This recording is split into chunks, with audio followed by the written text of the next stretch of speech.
The United States military operation in Venezuela has caused global concerns on which countries may be targeted next. Colombia and Greenland are calling for international laws to be respected.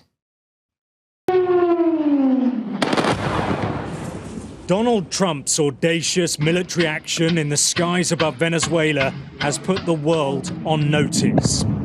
This is a US president who continues to tear up the rule book of how the international system is run. And on Air Force One, he made clear Venezuela may only be the start. No, we're in the business of having countries around us that are viable and successful, and where the oil is allowed to freely come out because that's good, it gets the prices down, that's good for our country. The US president, it seems, with his navy still in the Caribbean, is signalling a return to 19th century gunboat diplomacy, a world in which the strong dominate the weak. In the Western Hemisphere, it means, according to Trump, that America has primacy. In this worldview, the White House has other countries in its sights, and the administration pumping out memes on social media that it's not a good time to disagree with the US. This was what Secretary of State Marco Rubio had to say about Cuba. I don't think it's any mystery that we are not big fans of the Cuban regime, who, by the way, are the ones that were propping up Maduro. Across the region, leaders are now asking alarmed questions about who might be next. Trump told reporters on Air Force One Colombia was run by a sick man who likes making cocaine and selling it to the United States. Mexico also doesn't escape. The US leader says drugs are pouring through the country and America is going to have to do something.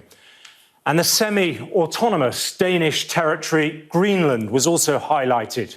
The US president has raised the prospect of annexation, citing its strategic location for defence and mineral wealth.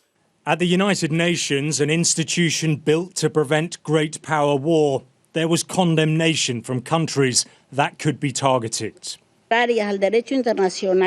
Unilateral action is contrary to international law, endangers regional stability, increases insecurity and worsens the already complex conditions being faced by the civilian population. The Danish Prime Minister also very concerned about where all this could be heading. Firstly, I believe that the American president should be taken seriously when he says that he wants Greenland. But I also want to make it clear that if the United States chooses to attack another NATO country militarily, then everything stops.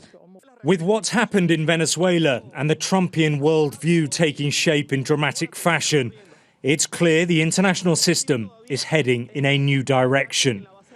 What was taken for granted and was known as the rules-based order forged after the Second World War may now be returning to an era where might is right. Alex Rossi, Sky News.